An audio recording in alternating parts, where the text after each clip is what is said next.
everyone. So today, again, we are going to learn the you can say the fourth part of Mendel's law of inheritance. In that, we are going to learn or we are going to understand the law of segregation and the third law given by the Mendel as well, the law of independent assortment. So ये दो law हम इसमें पढ़ने वाले हैं, right? So the second law given by the Mendel, first law we have studied that law of dominance and all the exceptions were also studied in earlier videos. Now we have to study the second law of Mendel, and that is law of segregation. You can also call it as law of purity of gametes. So this law is based on the fact that the alleles do not show any blending or mixing, and both the alleles are covered in such in the F2 generation, though one of these is not seen at the stage F1 stage. That means we have seen when we had studied monohybrid ratio, तो F अगर हम लोग pure tall का cross pure dwarf के साथ कर रहे हैं तो जो ड्वार्फिज्म है या जो रिसेसिव कैरेक्टर्स है वो हमें कहाँ नहीं मिल रहे थे, F1 जनरेशन में नहीं मिल रहे थे, right? But when we studied F2 generation, when we had a cross between the parents of F1 generation, selfing जब हमने की, जो हमें F1 में रिजल्ट मिला उसकी जब हमने सेल्फिंग की, and then in F2 generation we saw that वो रिसेसिव जो कैरेक्टर था वो भी हमें F2 जनरेशन में मिला. So here basically they are saying कि जब गैमेट्स बनते हैं तो एलिल्स जो है वो उनका ब्लेंडिंग या मिक्सिंग नहीं होता है, वो सेपरेट रहते हैं, सेग्रीगेट रहते हैं. सेपरेट, सेग्रीगेशन का मतलब सेपरेट होना, right? During the formation of gametes, okay, this happens or this law is applicable during the formation of gametes.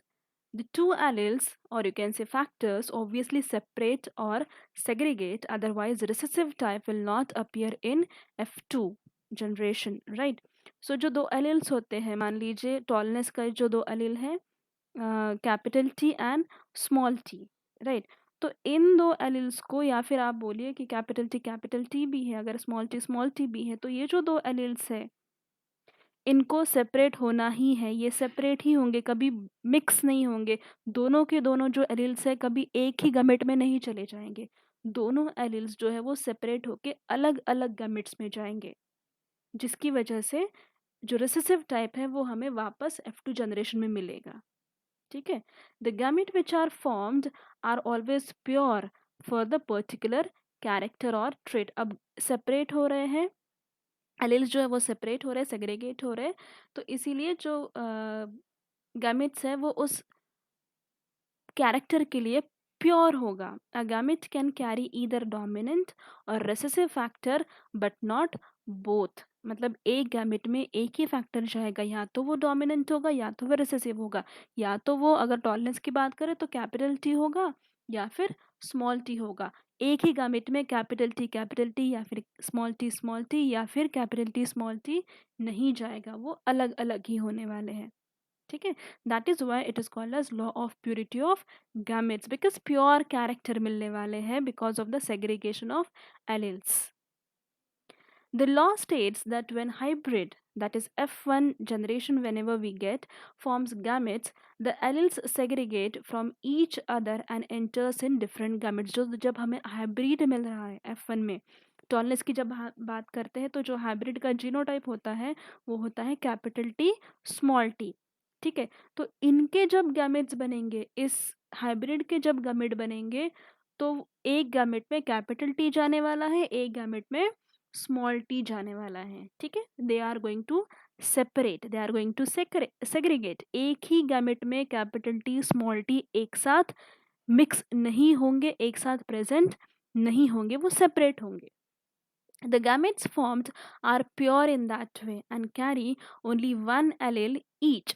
या तो वो डोमिनेंट होगा या रेसेसिव होगा, एक गमेट में या तो कैपिटल टी जाएगा या स्मॉल टी जाएगा, मिक्सिंग नहीं होगी. ठीक है? प्योर कैरेक्टर हमें मिलने वाले हैं. Okay, hence this law is also described as a law of purity of gametes. See here, this is this time during the cell division we have studied in class 11, right? So here ये हमारा hybrid है, ठीक है, capital T small T. Then during meiosis pairing होगा chromosomes का, we have already learned all these things, pairing होगा chromosomes का, ठीक है। And then after that these two alleles present on the chromosomes are going to segregate। तो एक gamete में जाएगा, सेल डिवीजन होने के बाद एक गैमेट में जाएगा कैपिटल टी, एक में जाएगा स्मॉल टी। तो इस तरह से जो ये हमारा हाइब्रिड है, capital T small T genotype वाला जो हाइब्रिड है वो सेपरेट हो गया है, ठीक है। दोनों एरिल्स सेपरेट हो गए, मिक्स नहीं हो गए, एक ही गैमेट में कैपिटल टी स्मॉल टी नहीं आया, अलग अलग हो गए। So this is law of segregation, and there is no exception of this law of segregation. Okay, we have studied many or four types of exceptions of law of dominance, but law of segregation there is no exception। And मान लीजिए अगर एक ही गामेट में ये दोनों चले जाते हैं, एक ही गामेट में अगर कैपिटल टी स्मॉल टी चला जाता है, तो that will be a case of non disjunction, and जिसकी वजह से डिसऑर्डर्स हो जाएंगे, डिसीज हो जाएंगे। तो जब डिसीज होंगे then we will not consider it as a exception. अगर नॉर्मल केसेस में ही अगर हमें चेंजेस दिख रहे हैं then we will say it is a exception. But अगर डिसीज हो रहा है तो we will not say it as a exception, we will study all these things later on। Okay, so this is law of segregation। Now let us come to the third law given by the Mental, and that is law of independent assortment। Law of independent assortment basically depends upon the dihybrid cross. अब तक हमने पढ़ा था जब हम law of dominance पढ़ रहे थे तो we studied monohybrid cross. Now for this third law of Mendel, that is independent assortment, we will have to understand what dihybrid cross is। It is basic principle of genetics developed by a Mendel। It describes how different genes or alleles present on separate chromosomes independently separate from each other during formation of gametes। Now, we'll just read this and then we'll understand what dihybrid cross is and what all these things are। But यहाँ पे दे are saying कि अलग अलग chromosomes पे अलग अलग जब alleles present होते हैं तो they are going to separate, right. We have studied in the second law कि the alleles are going to separate during the gamete formation. तो here also in this case also alleles are going to separate. these alleles are then randomly united in fertilization। so जब fertilization होगा तो these are going to randomly united। कैसे? I'll just let you know afterward। in dihybrid cross F2 phenotype ratio is 9:3:3:1, indicates that the two pair of characters behave independent of each other। okay, that means जो अब dihybrid cross in monohybrid cross we have studied only uh, a pair of gene for a single character. एक ही character के लिए हम पढ़ रहे थे, जैसे कि हम सिर्फ टॉलनेस के लिए या फिर वाइट फ्लावर या फिर फ्लावर का कलर या फिर टॉलनेस या फिर ऐसे एक ही कैरेक्टर के लिए we were studying for monohybrid cross. Now when we talk about the dihybrid cross then we'll consider two characters, a pair of character, right. Can be a tallness and something else, और flower का colour या फिर कुछ और हम लोग ले सकते हैं, या फिर सीड्स का शेप, सीड्स का colour, like that we can take, right. So we are going to two characters together, that is why it is called as dihybrid cross. ठीक है, डाइहाइब्रिड क्रॉस में हम दो कैरेक्टर्स को एक साथ पढ़ने वाले हैं। In monohybrid we had only one character, a gene responsible for one character, but here we are going to study the genes which are responsible for two characters, different genes of course, but we'll be taking together, we'll be considering together two characters। and this law said that ये जो दो characters है they behave independently in F2 generation. ठीक है, कैसे? That also we will see later. It can be concluded that two characters under consideration are assorted independently। मतलब वो independently behave करते हैं, whatever combinations they want to make they make। okay, and they give rise to different combination. ये सब का meaning क्या है, that we will learn in next slide. Okay, now first of all let us see what or how to cross two characters together. So let us have parent generation. So here we have taken, again we'll go back to the pea plant and we'll just consider two characters, that is the shape of a seed and the type of shape of seed and the color of the seed. Okay, so here we are going to consider seed basically, and shape or colour, ये दो characters को हम एक साथ लेने वाले हैं. सो shape can be round, shape can be wrinkled, the colour can be yellow और कलर कैन बी ग्रीन. अगर राउंड है सीड का शेप तो वो डोमिनेंट कैरेक्टर है, येलो है तो डोमिनेंट है, बट अगर रिंकल्ड या फिर ग्रीन कलर का सीड है then it is a recessive character. Okay, now the genes which are responsible, capital R for round, capital Y for yellow color. Similarly, round के लिए अगर कैपिटल आर है तो रिंकल्ड के लिए रहेगा स्मॉल आर.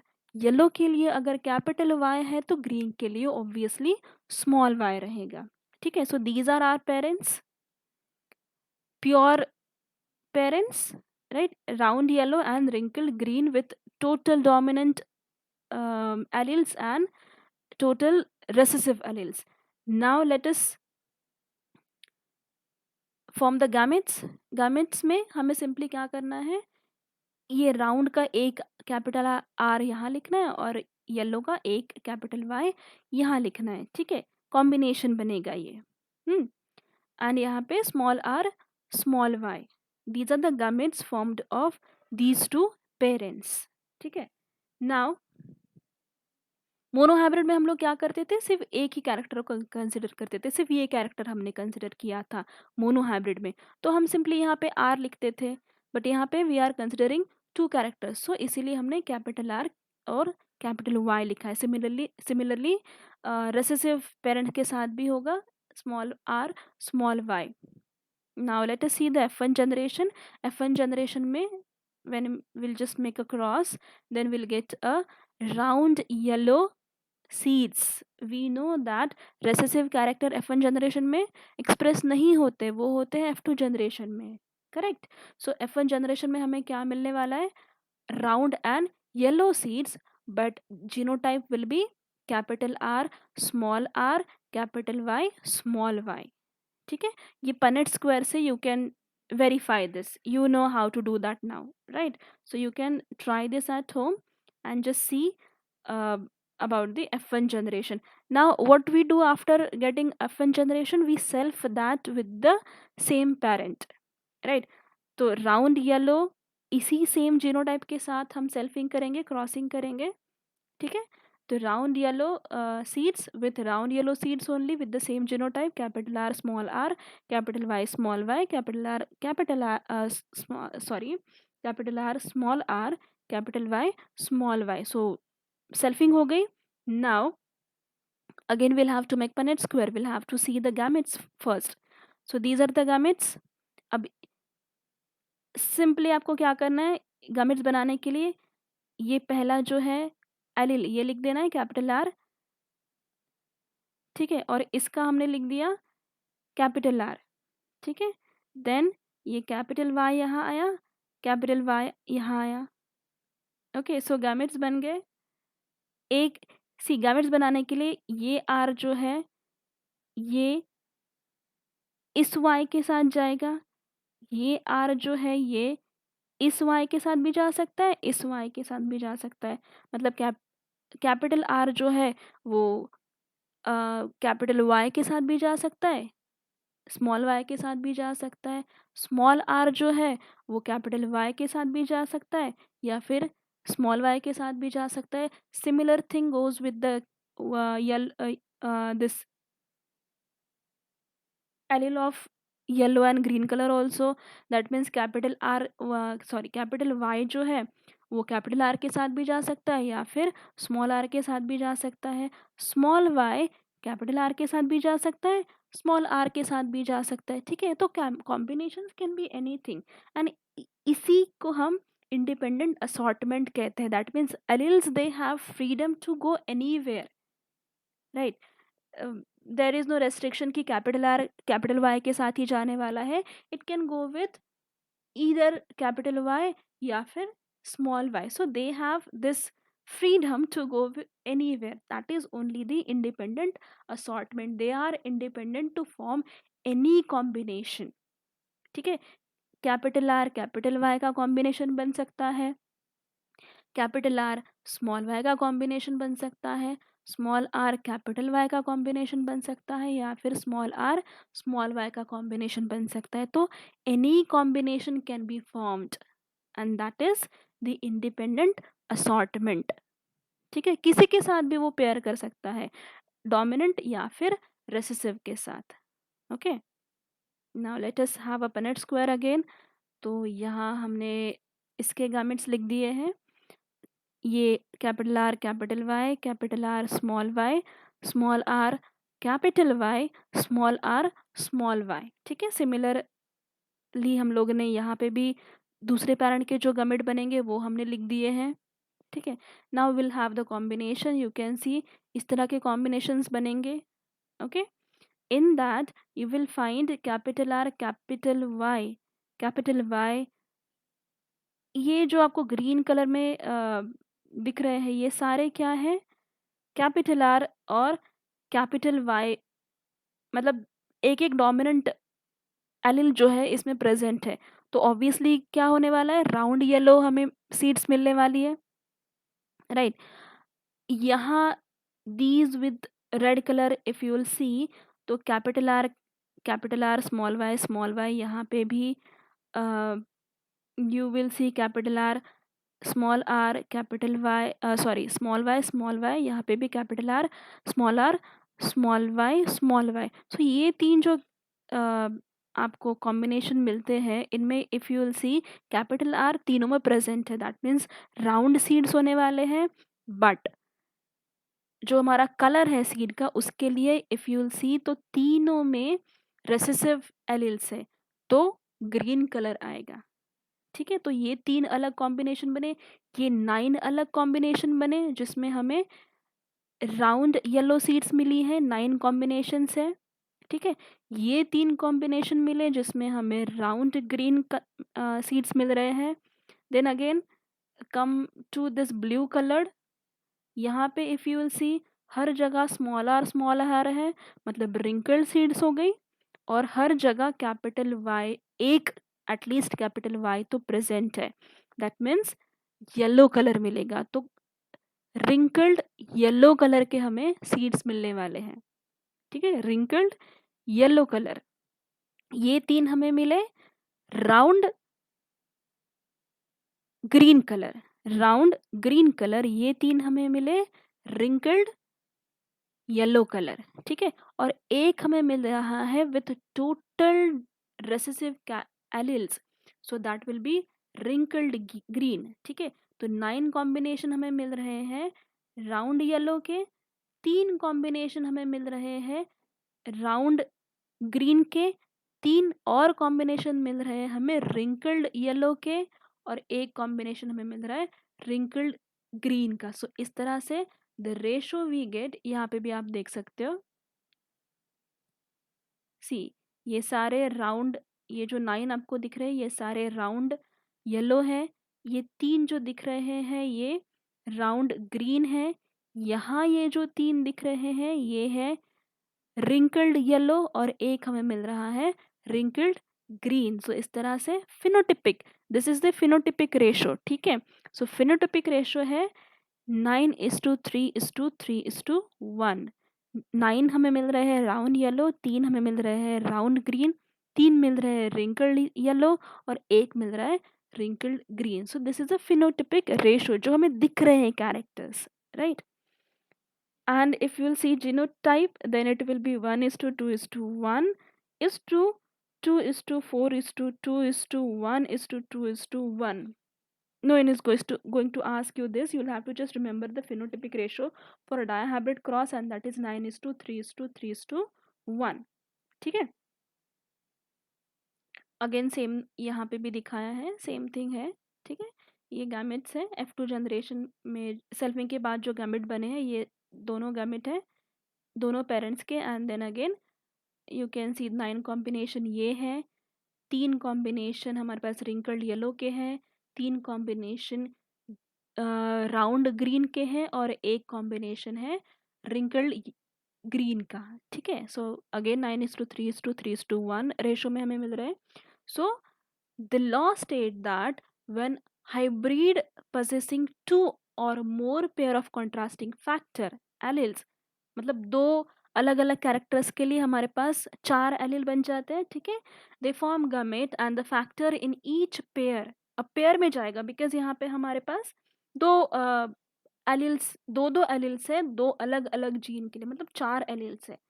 तो obviously they are going to there'll be in a pair. ठीक है, एक साथ दो जो एलील्स है दो अलग अलग कैरेक्टर के लिए एक साथ जाने वाले हैं, but they will segregate independently of other pair. That means I have already told you they can make any combination. Capital R जो है वो कैपिटल Y के साथ भी जा सकता है या फिर स्मॉल y के साथ भी जा सकता है। स्मॉल r जो है वो कैपिटल Y या स्मॉल y किसी के साथ भी जा सकता है। सिमिलरली कैपिटल Y जो है वो अपना कॉम्बिनेशन अपना पेयर कैपिटल आर के साथ भी बना सकता है, स्मॉल आर के साथ भी बना सकता है। So they are independent, okay, they are making combinations independently and that is what the law of independent assortment is. All right, सी इस तरह के अलग अलग कॉम्बिनेशन बनेंगे। ये देखिए कैपिटल आर जो है वो कैपिटल वाई के साथ भी जा सकता है, स्मॉल वाई के साथ भी जा सकता है। स्मॉल आर जो है वो कैपिटल वाई के साथ भी जा सकता है, स्मॉल वाई के साथ भी जा सकता है। सिमिलरली जो कैपिटल वाई है वो कैपिटल आर के साथ भी जा सकता है, स्मॉल आर के साथ भी जा सकता है। Like that independently they can make any combination. Right, thank you.